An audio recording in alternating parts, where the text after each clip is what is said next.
really, really crappy day today for me. I had the biggest loss today that I've ever had in my entire life, actually. It's actually bigger than any gain I've ever had in my entire life. So, just quantitatively, the most ever. I did something really stupid, something that goes against my investor profile statement that I've set for myself, against all of my rules. And not only did I do it once, I did it multiple times. And the punishment that I got again and again and again as I watched my entire portfolio get margin called and eviscerated this past afternoon, it was painful. Worse than anything I've ever felt. Psychologically worse than any gain I've ever had. Just total pain and carnage. I lost $1.5 million shorting Newegg in a short squeeze, both yesterday and today.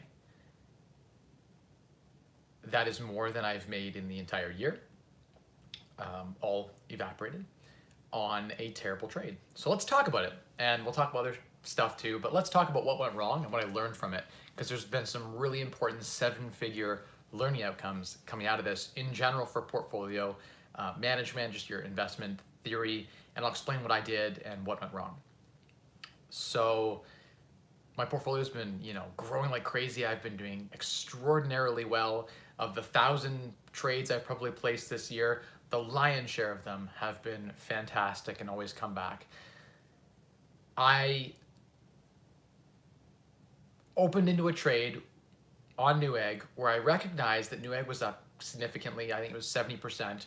And I thought, geez, this doesn't seem to align to fundamentals at all. The company is now overvalued.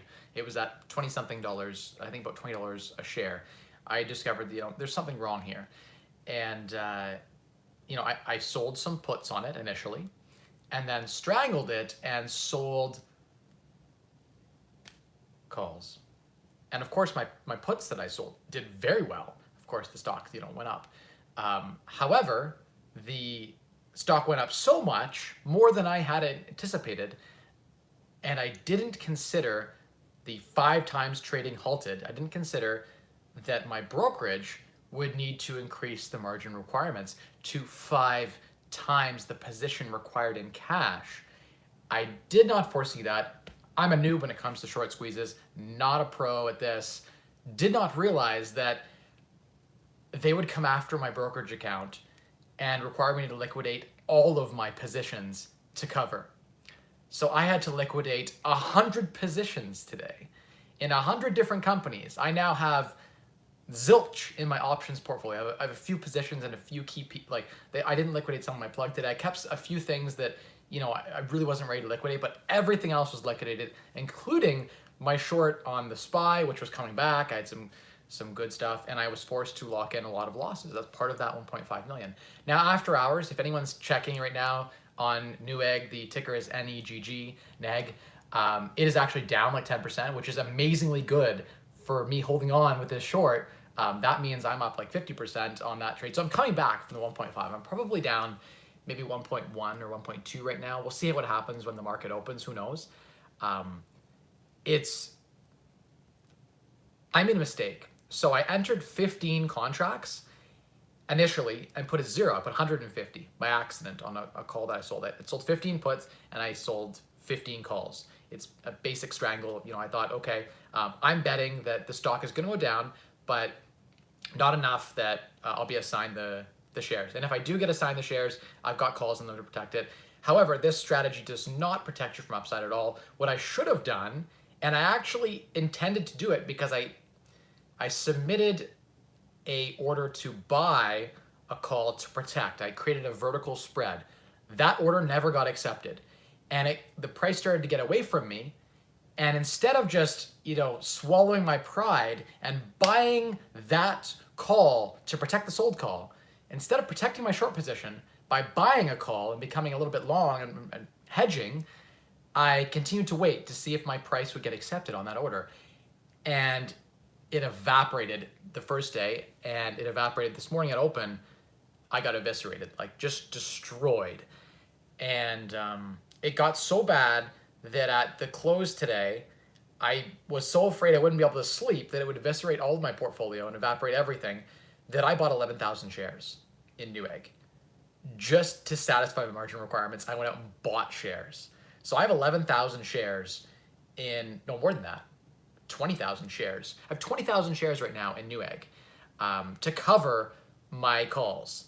And I still have more short than I am long right now. So I'm still exposed a little bit to some pullbacks. I plan to sell that hedge off in the next, uptick that we have. I don't know what the top is, but I'm afraid the top is over $100 because the market is so irrational.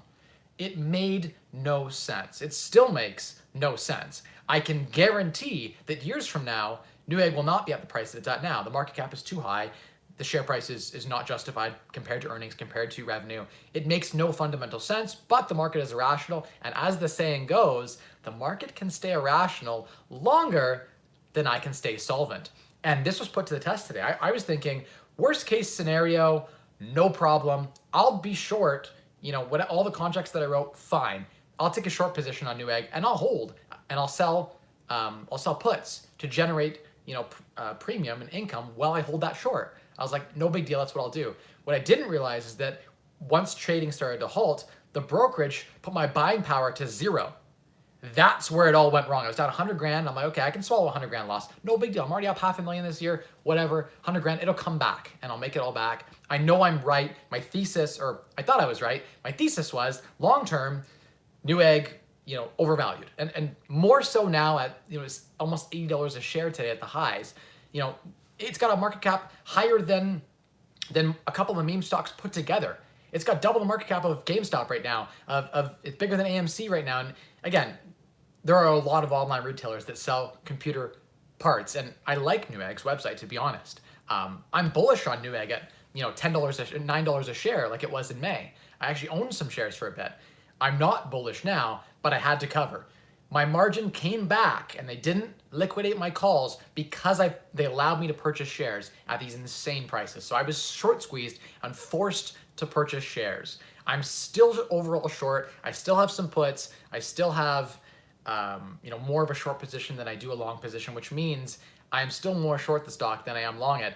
But I had to pony up and buy all the shares to cover. I didn't realize the brokerage was going to look at my account and say, hey, usually you have margin, right? You go 3.3 to 1, margin. But when these high risk stocks start, being short squeezed and popping off, the brokerage says, hey, we want to eliminate all our risk. You now have to put up, like 5 to 1, 500% cash to position to continue holding this position. So there's zero leverage at all offered. And all of a sudden, all the positions I had on leverage get liquidated, or I have to quickly liquidate them to avoid them being liquidated, which is basically what happened. I spent the whole day liquidating my positions. And I bought the hedge. I had a helpful friend, actually. I got on the phone with a friend of mine, and I won't call him out because I don't know if he wants the attention, but I was really thankful to spend an hour on the phone with someone and kind of talking me through things. Because when you get into 7-figure losses and you're watching 100,000 a second fly off your account of hard-earned money that you worked years to make, you really need someone, you need another person there to kind of just help you see things from a rational perspective. Because a short squeeze is all about emotion, right? On both sides. Like, I'm feeling insane amounts of emotion. There's issues with, the brokerage forcing me to buy shares at prices I don't want. And then on the other side of it, there are people who are, obviously emotionally thinking it's going to go to the moon, right? There's the FOMO folks that jump in. There's the people trying to punish the people who are shorting. And their only rationalization is they know it's turd, and they don't, I don't understand why someone would want to buy turd stock, but I now finally get it when you're sometimes forced by the brokerage to buy it. So I had to buy it in order to avoid a margin call. So hopefully I can dispose of my hedge on the next bounce. So I'll get rid of those shares slowly. And then I'll be stuck with these calls, and hopefully the goal is to survive long enough to get assigned in August. My dates are in August, so August and November. So the hope is that I can actually get assigned from my sold calls a short position, and I can be short on Newegg. That's what I want. I want to be short on Newegg.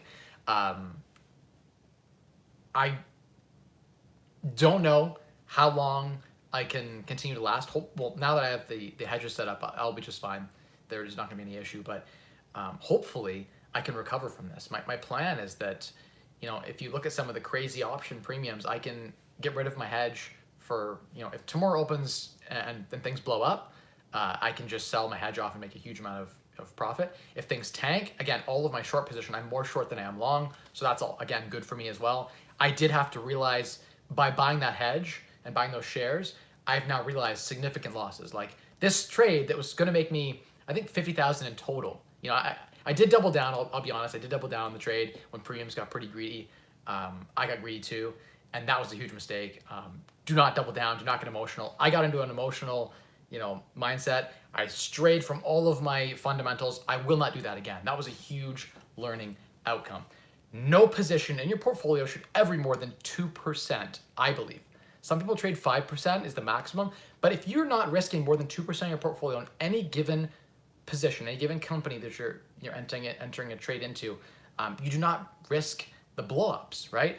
I was looking instead of at the potential I could be assigned on these shares. I was looking at the cost base on the options contract, which was like, again, less than 1% of the portfolio, but it quickly became 20-30% of the portfolio when it went 20 times in the wrong direction. So you have to be careful to set up stop losses and know when to walk away. The right trade here would have been, instead of being greedy, I was trying to get I tried to buy calls to create a vertical spread. If I was smart, I would have just at the same time bought the call and sold the call. And there was a credit spread of like $1. I'd make $1 and I'd be insured. I would have a defined loss of say a couple dollars a share. And it was if it shorts and it goes down, okay. By let's say I did a long one out to November. By November, if I'm right and the shares are lower than they are today, I make money. If I'm wrong and it goes to the moon, no problem. I'm defined a few dollars a share, all good. That's the right way to trade. I'm an idiot and did not play this out properly for whatever reason. And when I play it back in my mind, I'm like, what was I thinking? Like, I know better than this. And it just happened so quickly and I made bad decisions. And so I will not make that decision again. I will never sell a naked call the rest of my life. This is a 7-figure learning lesson. I wrote 5 or 6 things down in my journal today that I learned. And a few of those things is sticking to my investor profile statement, staying to no position more than 2% of your entire portfolio. And I watch a lot of people have 5 stocks in their entire portfolio. That's a big mistake. You don't want to have 5 positions at 20% each. That can eviscerate and evaporate your entire portfolio. That's a big thing not to do. Again, getting into margin or using options that are levered by nature, that creates a huge amount of risk, right? And a huge amount of potential for loss. And so that's very, very important. At my stage in the game, it should be about capital preservation. Watch my channel, stay tuned. I promise in the next year, I'll be up from where I was before this happened. So just watch, I'll come back. It'll not be a problem. I'm not, jumping out of a building window. It's not the end of the world. The money I'm playing with in there is money that I'm prepared to lose. That said, I am right. Maybe I'm wrong. The market can be irrational longer than I guess I can be solvent, but I'm going to keep a position that's short on Newegg as long as it takes for Newegg to correct. I feel the same way about AMC and about GameStop. I had to get rid of my positions in that today through the liquidation of the margin call, but I will again when I have available margin again and I'm free to make trades again. I'm gonna go back to being short on a vertical spread the shares. I do believe that long-term meme stocks are not headed in the right direction. There is no fundamentals there. You can say let's say a car or a house. Let's say a house. Let's say people get together and they say on this street in London, all the houses $2 million each, and like they're shacks. But the next street over, no. Those comparables, $100,000 each. But on this street, if any house sells $1 million, screw the people trying to short. We're gonna make it so this street's $1 million. That doesn't last forever because it's a shack. And eventually the shack trades for the same as the other shacks on the street. That's how I look at this analogy for these meme stocks. The fundamentals aren't there. Could those houses or stocks selling for those large premiums potentially help the companies raise some capital, which could potentially help grow the companies? Yes. It could raise the intrinsic value. Like as an example on AMC, it could raise it from maybe $5 to maybe $10. I don't know. Let's not forget that AMC also has done a stock split 4 or 5 to 1. So it's insanely overvalued. If they hadn't done the split, it would have been, like a couple $100 a share right now, right? So all these meme stocks are highly risky, and I don't think you should take a large position in your portfolio. I took too much on, partly by mistake, But then partly by my own greed and my own fault, I could have exited the position on $100,000 loss when I realized that I had way too much. I had 255 call contracts. That's like, I had almost 30,000 shares that I was short. That's way too much for the size of that portfolio that I had. That was like, I don't want to give away what the size of the portfolio was, but it's considerable, right? It was way more than 2% and more than 5% even. And it became quickly a lot more of my portfolio as the shares went to the moon. And they could keep going, who knows? That's why I had to hedge to protect myself. I should have hedged sooner. I thought that things would correct sooner, but you don't know. You cannot predict the price. No one has a crystal ball. No one knows the future price of a stock. So that's why it's important to always spread trade. That's why it's important to, a year or 2 or 3 or 4 years from now, I'll be right. So as long as I can continue to hold my short through this period, I'll be okay. But that's the important piece to remember, right? Okay, let's go to some questions. You guys have some questions here? Did you run with scissors, bro? 100%. I basically ran with scissors and it stabbed me right in the eye, and I deserved it. I deserved every minute of pain. Brock says, hi, Mike. Would you be able to confirm any specific REITs or dividend stocks you know and like whose distributions are treated as interest income? Brock, I'm not sure why you'd want interest income in your portfolio. You actually want to typically avoid interest income. You prefer to be paid out in eligible dividends, ideally Canadian eligible dividends, because then they're taxed at a preferential rate when compared to interest income. REITs pay out distributions which are at the fully taxable interest income. So typically you want to avoid that income treatment unless it's inside of a TFSA or a registered product and you have some sort of like an RSP or a TFSA, they're better. As far as REITs, I have a few in my portfolio. I'll go back and grab the names for you. I like, Brookfield's got a good infrastructure piece that we have in our portfolio. We've also got, I think, Granite REIT, and there's a few others. Centurion is a decent one I think it's still private. You might have to be a high net worth individual to buy into that REIT, but they invest in Southwestern Ontario. So that's an interesting REIT if you're looking in the student rental or residential play as opposed to the commercial side. They target more houses for people to live in. So there's some interesting ones out there. Again, I have so much real estate exposure on the personal side that it doesn't make a lot of sense for me to invest in REITs on the equities side. Because again, I'm overexposed to real estate already. So I don't need any further exposure in my portfolio. Okay, next question. Hey, William, how you doing? Good evening. I'm checking every second because of your stories. Yeah, if you follow me on Instagram, I'm like Rosehart, you'll see that I've been posting the actual losses. And I post my gains there too in my saved stories. You can see, I was up over $1 million this year, at one point, and now I'm down hugely, right? I think it's recovered a bit now. I might be, on my overall stock portfolio, including my options portfolio, everything, I might now, because of this trade, have evaporated I've probably evaporated all of my 2021 gains now. But I think it's going to come back just as quickly as I lost it. A stock like that typically a short squeeze takes time to come back, right? We're watching like GameStop and AMC. It'll pump and then it'll take a long time to let the air out of the bag. It isn't a quick drop. It takes a long time for people to let go. There'll be hodlers who will, who bought at the top, who take a long time to, give away their shares. There's a number of other reasons why it takes a long time for a short squeeze to be realized. But eventually, intrinsic value will line up to market value. Right now, they're way out of whack. And so people are right in shorting. I had no business in shorting without a stop loss, without a vertical spread. I should have sold a bear call spread. That way I would have been protected. I would have had, I would have bought my call and sold my call and then had a credit premium, would have made money. Maybe I would have lost money if the stock kept, blowing up till, who knows what happens between now and, November. It could continue to pump. There could be days where it's up and down and there's a ton of implied volatility. At certain points today, the options contracts were trading at like 2,000% premium to what they were even a few days ago. So that premium is insane. Like you could literally insure the stock at 40 for like more than half. At certain points, there was more than half of the share price. I think to buy a call at the high point of $40 on Newegg today cost you $40 something at the high point. That's insane. You're paying $82 for the right to own it, anything over 40. That's crazy. More than half the share price for a contract for 30 days or 45 days time on that stock.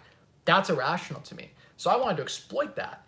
But again, the market was more irrational and continued to go crazy, more so than even what I thought was possible. But again, you don't know the tops. You can't call the top or the bottom. No one knows. Long term, I know the trajectory of where Newegg and these other meme stocks are going. I've put money on it, and I will continue to be patient. But again, I did not factor in how much capital would be required to short. I didn't know the brokerages. I thought that as long as I had the cash to cover, I'd be okay. But they wanted 5 times the cash. They wouldn't. There were some crazy requirements. It looked to me in the calculations I was doing that they wanted 5 times the cash to the position to cover it. Like that's ridiculous. Even like anyway. So just wild, just wild. Wild experience. Good learning lesson. To really stay diversified, and that's the importance of building a balanced portfolio, especially when you're using leverage. Don't take on those crazy naked positions. I had to learn the hard way. And now you guys can learn from seeing my experience in losing a ton of money on a terrible play. And we'll watch next week, hopefully at least half of those losses have come back. We'll see. I'm hoping even tomorrow that might be the case, but we'll see. We will see. Should have sold some put spreads to fund some calls to cap the margin requirement. There you go. Yeah, there's lots of things I could have done better. That's another option as well, Eddie. Respect for staying upbeat and positive like that, man.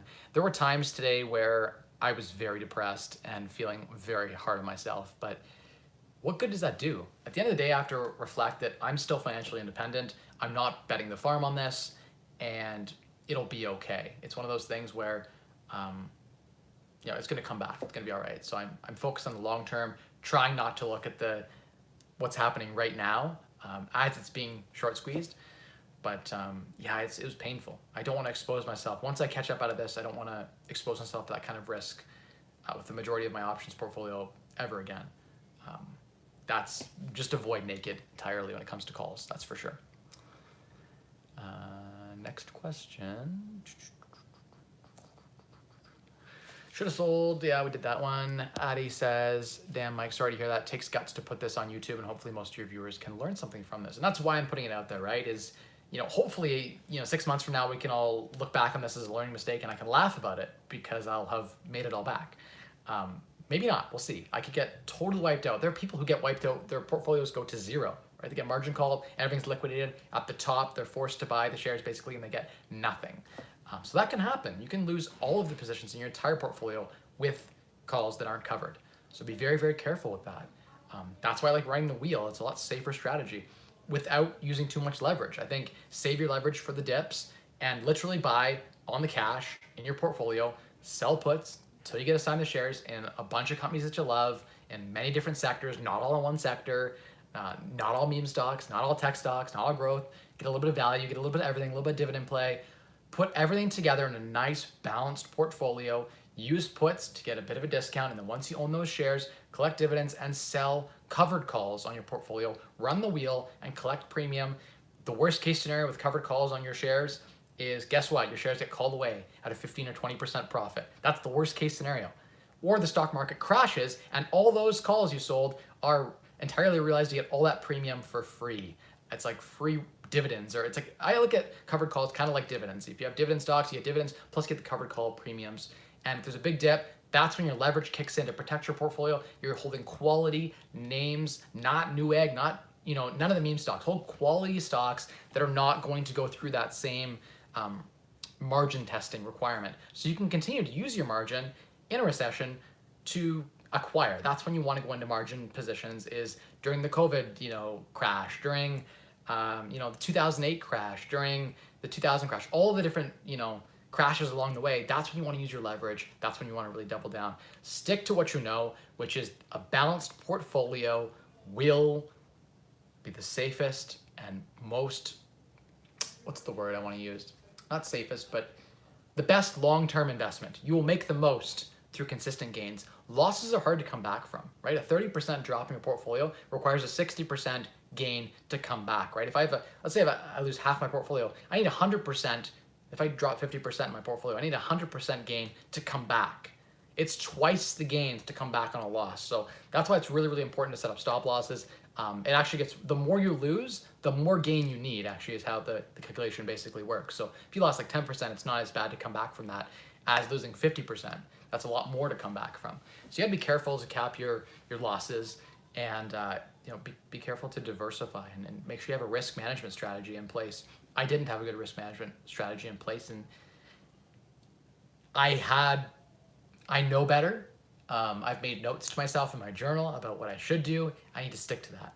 And that's important, I think. At the end of the day, I made one stupid trade and I exposed myself to a ton of risk. I didn't expect it to go 20x in the wrong direction and basically become my portfolio, right? That's why I should have had sold the spread trade, with a leg to protect myself, as opposed to being naked. That I deserve what happened, and I've learned from that mistake now. And over 5, 10 years from now, 20 years from now, who cares? This is not even gonna matter in the grand scheme of things. So that's something to remember, and that's why I'm sharing it, so you guys can, benefit from this. I think there probably is an opportunity right now to do a vertical bear call on Newegg at these insane premiums. You can make great spreads right now because there's so much volatility, and the spreads can get crazy, wide at times too, right? And there's still so much volume, but the spreads are so wide through these short squeezes. So you could write vertical contracts, just leave them there at prices you're okay with, where you can make $2, $3, $4 a contract with downside protection. So your max loss is defined, and that's important. If you set your max loss at $5 a share, you're like, hey, you could buy one at 25, buy a call at 25 and sell one at 30, right? And then boom, you kind of protected your max loss is $5. There you go. That's a great way to play that. And the most you can make is already predefined as well. And if it goes in the direction, which it will, if you did one that was expiring in November, let's say, I'm fairly sure that by November we will have a correction in that share price. It can't stay sustainably short squeezed forever. That just doesn't make sense. So worst case, you have to roll it, and you continue to roll it, but do not do it naked, because naked you get destroyed. At least if you have a spread trade, the other leg will protect you. Your bought calls would protect you entirely from your sold calls that have now evaporated 10,000% negative, like mine did. Learn from my mistakes, and it is painful. I thought about not sharing it at all, but my brand. I'm all about transparency. I will tell you if property management sucks. I'll tell you if real estate investing, what are the pitfalls of it. There are also a ton of benefits to real estate investing. It is the best way to leverage because you don't get margin called, and you can go 5, 6, 7, 8 to 1 against a really stable asset that produces cash flow. You can do a similar thing in the stock market. It's just not as sexy or as fun. But I have to stay away from sexy and fun when it comes to trading. Stay away from the chasing the premium. That's not smart. I was way up at an all-time high. I probably just got cocky, to be honest. Ego probably got in the way a little bit on that trade, along with just having a million other things going on. I didn't think through what I was doing. I was just doing the trade on my phone. So no making excuses. I have to own the fact that I made a bad trade. Hopefully I can recover from it. I've now hedged a lot of it, so I'm not exposed to being margin called anymore. I own a lot of shares in Newegg. Hopefully they get called away. Or hopefully I can actually sell them before they get called away. That'd be ideal. On a bounce up would be ideal, but the world isn't ideal. We'll see how it plays out. Check into my stories and I'll share with you guys how it checks out and how it plays out. Hey Yuri, how you doing? Jay says, hey Mike, you said you've never had a good property manager. Do you think that's just the nature of the industry because margins are slim? Jay, I've had decent property managers for a time. I think one of the challenges is I compare them to landlords. And a landlord cares about their property. They care about their bottom line. Whereas a property manager is not incentivized to care. If there's an extra month of vacancy, it doesn't affect the property manager at all. So what are they gonna do? They're gonna find a tenant that's easy for them to manage. So it's a lot less work for them. And take an extra month or two. And that month or two of vacancy for you will destroy your annual profit. You may not have any profit on that property after a couple of months of carrying costs have eaten away let's say you make $500 a month in cash flow, 2-3 months of vacancy at say $2,000 a month rent means you've lost your whole year in profit. And the property manager loses nothing, zero. So their incentives aren't aligned.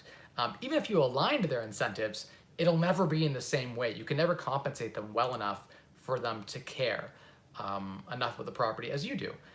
Unless you give them a vested interest in the whole, in the property, so the upside equity for them to protect it. And then just the nature of property management on top of that it's such a fickle beast. It's the worst kind of industry to be in for a number of reasons I've talked about why I don't like property management. It's low value work. And typically, if you want to scale at it, you have to bring in employees, and then employees don't care either. So the property management companies have a really hard time providing good quality service. Just in general, the nature of the markups and the vacancies and markups on renovations and unit turnovers, on markups on maintenance, markups on tenant placements as well on top of that. All of those things make it very expensive to outsource property management. But if you're buying in the right markets where there is enough cash flow to pay property management really well, then it can make sense. In my market, I'm finding that's not as good. There still are opportunities here that make sense. I just find for the risk, it's not worth it, right? I can generate the same kinds of cash flow from options trading or other means of investment without any of the headache. There's just, this is a fluke example today where normally I have 100 positions and it's really easy. I log on my phone and I check on things. I made one bad trade, and that bad trade cost me a lot. And I didn't exit it, which I made a number of mistakes that were mostly ego-driven, but partly a number of other excuses that we don't need to get into. Don't trade. Trading, I think the smart way to be an options trader is to look at the long-term investment and be a long-term focused investor and making sure that your positions are okay a year from now. I should have taken the position of, what happens if this gets short squeezed? Can I hold it? And I just assumed the answer was yes because I had a lot of available margin. I didn't realize that you can't cover a short squeeze with margin. You have to cover it with cash.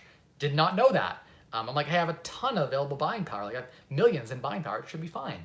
I could buy tons of shares right now. But what happens is when it's a short squeeze, you can't buy any shares because you can't get any. They're all like insanely high priced by the brokerages who have the shares, the hedge funds who basically have the large amounts of shares. They're gonna make you pay through the nose for them, right? Or the market makers might come in and sell them to you at insane prices to create liquidity. But just, I did not know that. I hadn't been through that before, and the reason, if I hadn't been able to use margin, I would just be holding right now, and a year from now it'd be no problem, right? Newegg will come down from to $20 a share again, and whatever, it'd be fine. That will happen at some point. It's just I have to be able to survive that long. And if you build a nice diversified portfolio where that Newegg short was defined loss and 1% of my portfolio, who cares? I have 99 other positions that are all doing great. So then it won't matter, right? If you follow your investor profile statement, I think trading is much, much better than real estate investing once you have capital. When you're trying to grow your capital, real estate investing is the business. So the active piece of finding property under market value and hitting the pavement and finding those off-market deals and finding those on-market deals and going through hundreds of showings and writing offers and going through all the financing to get the deals closed and then grinding to get great tenants placed, probably managing yourself so that the renovations come in on budget as opposed to double. I've seen property managers, I have perfect examples of really great property managers. One here in London that's I think the second largest. Furnace quote came in 10 grand and I had a furnace quote for 3 grand. They got a quote from an expensive contractor who's easy for them to manage. They don't care. It's not their money. They're spending your money. So they had someone come in. It was like $5,500, probably 6 grand. And they marked it up 30, 40%. That's dirty. A furnace for 10 grand when I could do it myself for 3? That's what it's like leaving a property manager to deal with everything, right? In some cases. And so the argument is if you get in there and you manage it yourself and you actively go meet 3 different furnace guys at the property and get active quotes, or you get your property manager to have them send you quotes, there might be something there where you could actively manage with them and review those quotes, but that's time. You gotta spend a lot of time.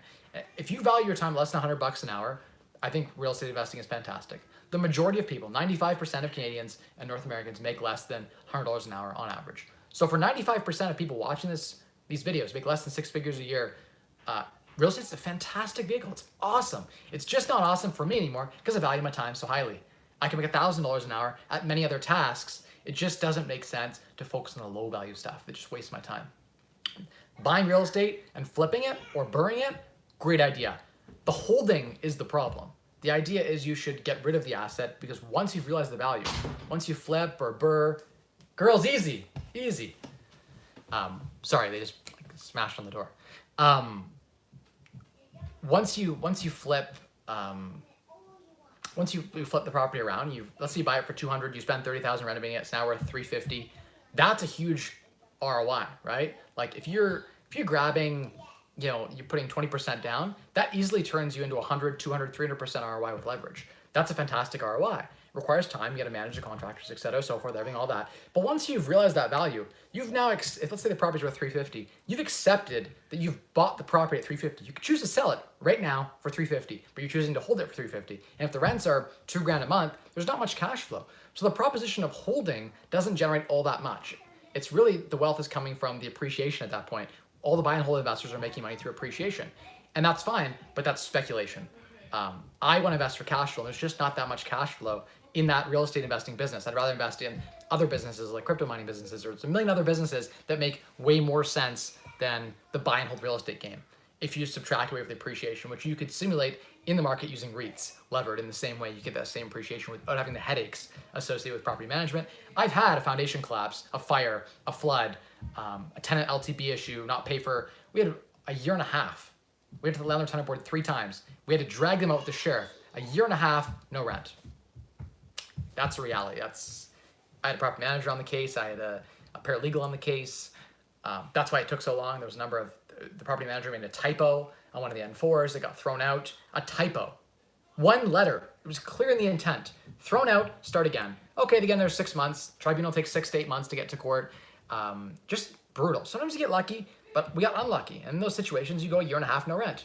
Can you carry this property's expenses at $3,000 a month for a year and a half? That's the question you have to ask as a real estate investor. There is risk there, considerable risk. And people who like to talk about real estate on their YouTube channels and Instagram, they talk about how great it is and how it's always cash flow positive. But there are times where, and by the way, that tenant left and we had $25,000 in damages and 6 months of vacancy, returning the unit back to renovated standard. So we lost for 2 years.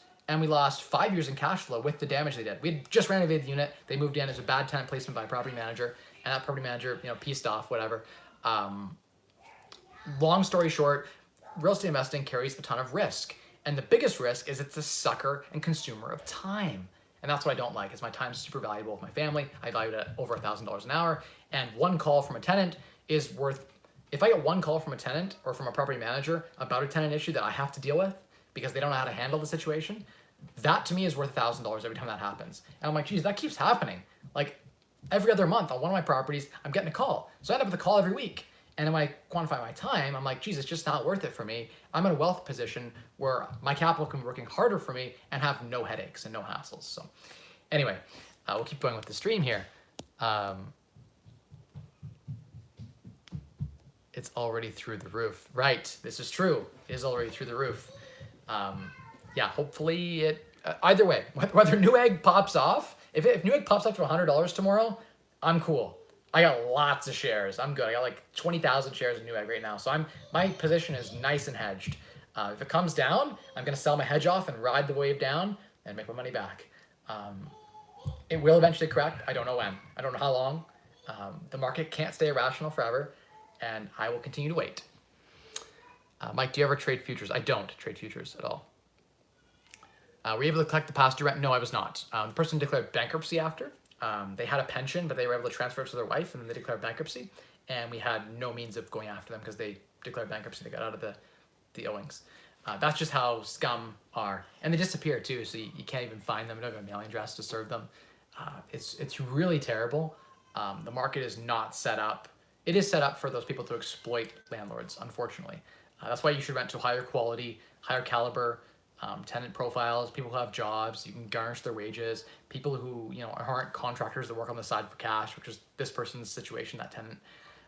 Ideally, and it was actually, they were on ODSP as well. So you actually can't garnish government wages. So if they're on ODSP, you can't garnish that. The government says that's their protected income. They cannot pay you rent, and they can use their disability for wherever they want. You can't garnish it. So if they make income from the government, it's not something you can touch. It's their money no matter what. They're for their basic needs. So you'd think rent would be a basic need that you could then garnish it, but you can't. So anyway, that's why you need good property management, because it can make your real estate investing journey full of stress and risk. I've also had tons of success experiences. I've just been through it all. Right? I've done enough deals that I can tell you the good, the bad, and the ugly. And real estate's still a fantastic vehicle. The buying of real estate and transforming on the value of the real estate by getting the rent roll up, improving the property and renovating it, and doing other strategic value adds, that makes you a lot of money. I will continue to buy real estate for the rest of my life. I love buying real estate and transforming it. The holding doesn't make sense. I may hold for a number of years to transform the property, but I have an exit point. On every property I buy, I'm looking for the exit. That's the important part. Where are all my exit strategies to get out of here? Because as soon as the property has reached its maximum potential, it's stagnant money. You don't want it anymore. Get rid of it. Sell it to a fund who wants to park money and make 5% or make 8% and just have it parked. Those people will buy that. Institutions are coming and buying out those kinds of properties. That's the exit, right? You don't want to be that person with that nice fixed up property. That person is making nothing. The cap rate to market value is very, very low. Whenever I see a landlord that's in a really nice property, they're bragging about how great it is, nice and renovated, and they have like one tenant in it and they're so happy. I'm like, this person's making no money. They should just sell the property, take the equity and invest it somewhere else. They make a much better return. They're bragging about something that they're bragging about a low return. It's embarrassing. I think capital should be working at a minimum of 10 to 12% annualized. That's why I don't want to trap it somewhere like that, right? And for the risk of real estate, I expect 24 to 48% return because there's the stress and the value of your time associated as well. I think it should be making 1% a month or 12% annualized, ideally, passively. So if you have to put your time in, you should be making an exponentially higher return for that energy that you're putting in. Like I could set my stock portfolio up AFK, like away from keyboard, where I don't have to do anything, checking on it once a month or once every few months, and I can make 10% a year, right? Like that's autopilot. If I put my time in, I expect 2-3% a month. If I'm not achieving that target, why am I putting my time into options trading at all? I wouldn't. I would just go back to a passive portfolio, which again, part of my portfolio is passive dividends. Anyway, so let's keep going with the questions. I want to try to wrap this stream up a little bit. My daughter's getting a little anxious, I think, for daddy to come out. I was glued to my phone today, and I was really embarrassed about that I didn't spend enough time with my kids. That's probably the worst part of today, is that I was so stressed and so glued to my computer and my phone throughout this trading day. And I don't want those situations. That's not ideal. I like to set up trades I can check on, once a week that are protected with automatic stop gains and stop losses. That's the ideal, right? Today was not ideal. It was a mistake, and I tried to get out of the mistake as best I can. I'm going to have to swallow some sort of loss. Unfortunately, when I bought the hedge, I accepted that there will be a loss with this trade. There's no coming back to full profitability without taking too much risk. And I can't afford to take that kind of risk. So coming back slowly, coming back the right way. Okay. I had a very similar experience. So William says, I had a very similar experience that you had on Newegg with AMC. Thoughts I'd make a quick buck buying puts and selling calls at $30. It went to 72 shortly thereafter. Ooh, William, I'm sorry to hear that. I am glad to see that AMC has had a bit of a tanking today, so you must have come back. I think it's down 10% today. It's on its way back down, as it should. Like AMC's on its way back down. If you hold shares in AMC, get rid of them now. On the next update, get rid of them.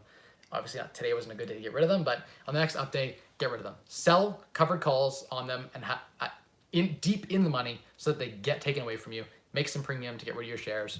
Done. Easy. That's my advice for anyone holding AMC. Same goes for GameStop. Any of the meme stocks or any of the stocks that are being heavily shorted. Margin call came for a visit. Yeah, unfortunately. Unfortunately, it was painful. How will your strategy change going forward? So I did talk about that earlier in the stream. If you go back and listen to that part, I talked about some of the learning outcomes there. I won't be taking any more naked positions. It will only ever be vertical spreads or some sort of spread that protects my downside with a stop loss setup, as well as not allowing any position to be more than 2% on any given position. Chang, you should go long on Newegg. You should go long on Newegg. I'd like to watch your portfolio get eviscerated as it comes back down. That'll be fun in our private chat. DG says, hey Mike, I don't know if you remember, but I called you out and tried to give you a warning a few weeks back when you had a big loss and said it would be a good idea to size down. Yeah, I mean, a lot of people, even my own wife, were like, hey, we're at all-time highs. Why don't we take some money off the table? And I did. I started selling off a lot of my positions, and then I entered a stupid position. I don't know why I did it. Stupid. I deserve what happened. That said, I'll come back from it. It'll be okay. Long term, this short will pay off. I just have to survive. I have to weather the storm. And I will.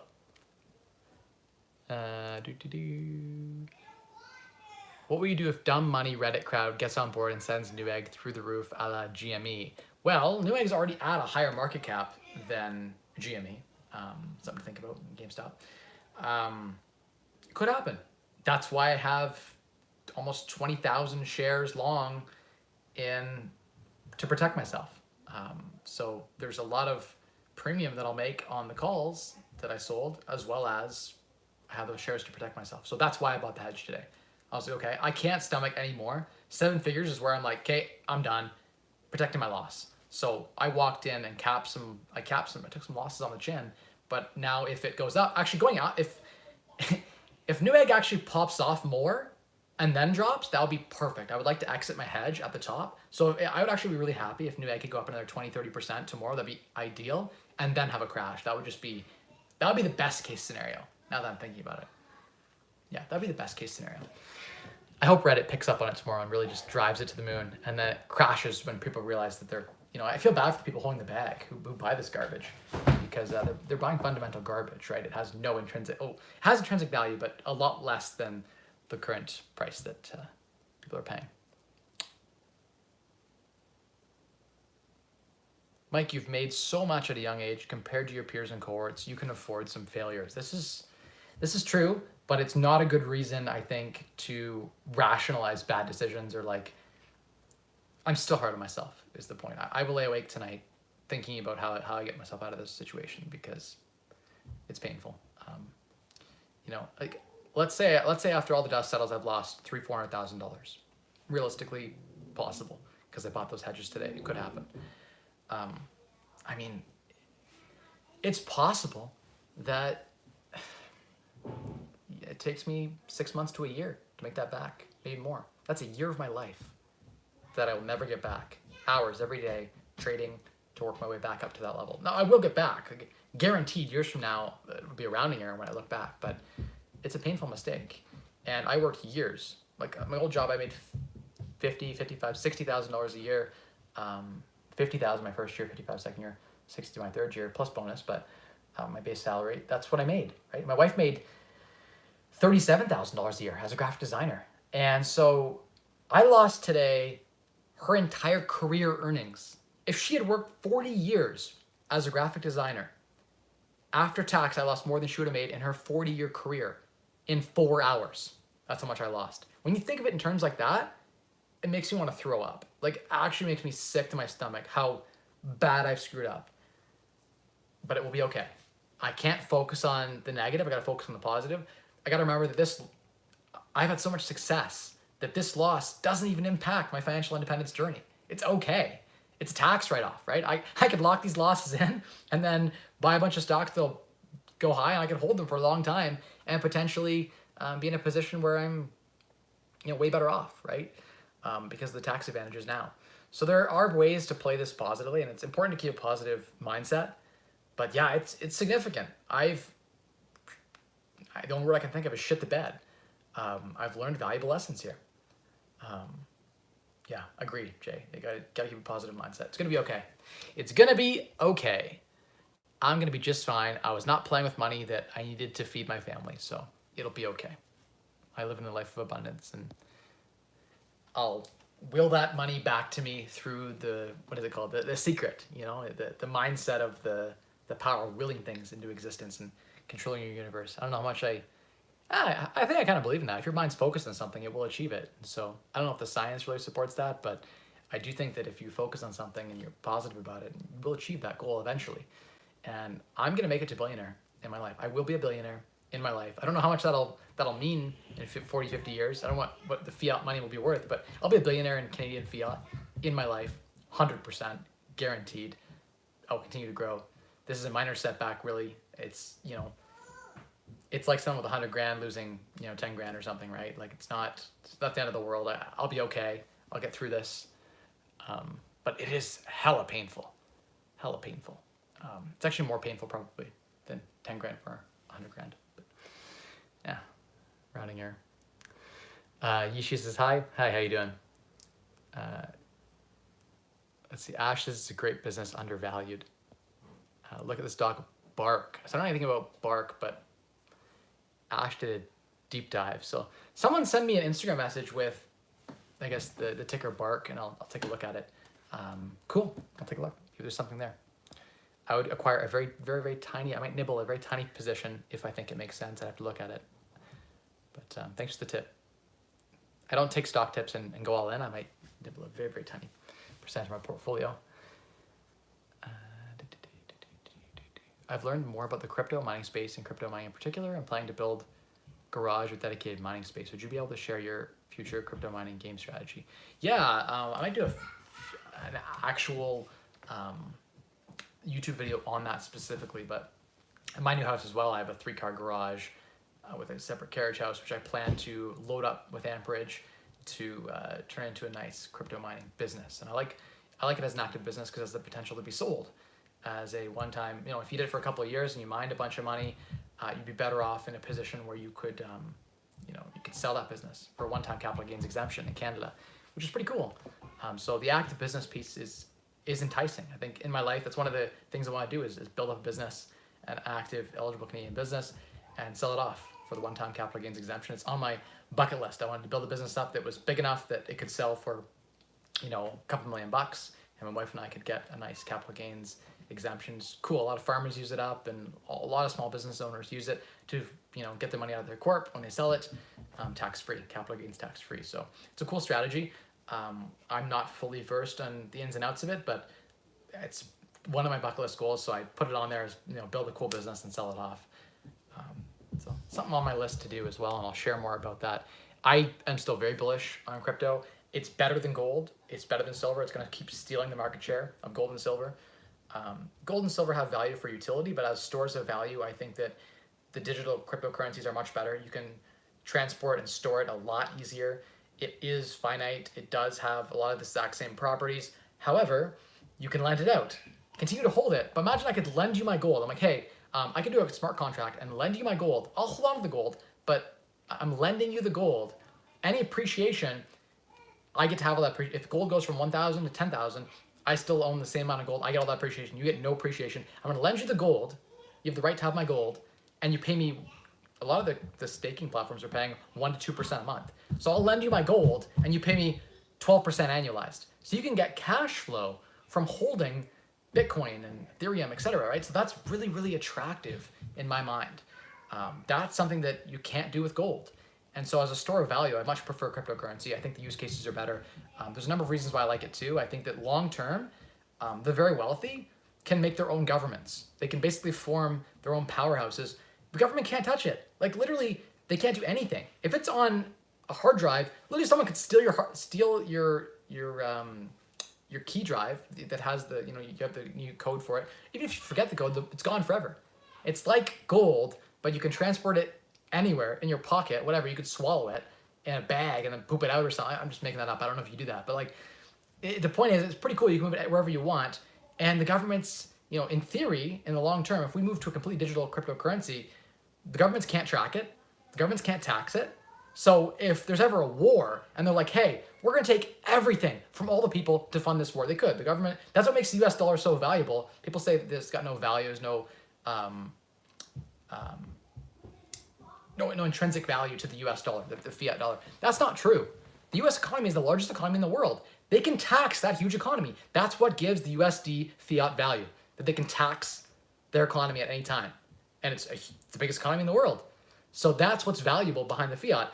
Well, guess what? Now if all the companies start doing business in crypto and they can't tax it because they don't even know what's happening unless it's being reported, but there are going to be people on islands that can't do it, right? So I'm coming, girls. Okay, I'm coming. Thanks for letting me know, Emma. Did you open it? No, I'm almost on my stream. Okay, sweetie? Mom doesn't want you on camera. No, wait now for bedtime. Okay, I'll be out in just 2 minutes, okay? Thank you for telling me, Emma. I appreciate it, sweetie. She's so assertive. I love it. I gotta go, guys. I gotta wrap this up. It's bedtime for the kids. My 5.5-year-old daughter she's awesome. She's gonna be a little trader, a little investor just like me. I think you need less leverage for naked calls or buy it back. Yeah, this is true. Less leverage is good. I don't know anything about the Edmonton real estate market.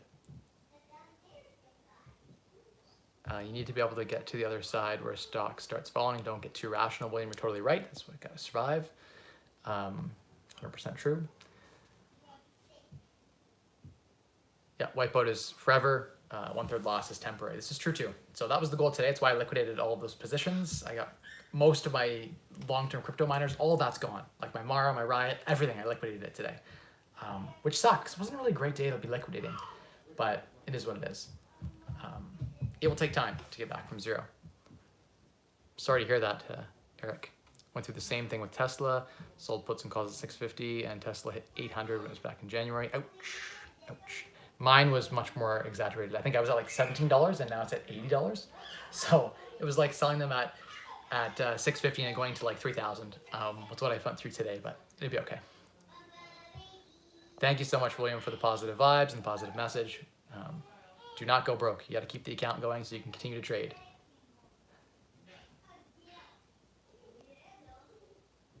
Yeah, thank you, DG. Appreciate that. People who try to fight things or come out correct on plays rather than simply playing probabilities typically blow up and typically blows up in your face. Fair point. It's hard to bring a trade back.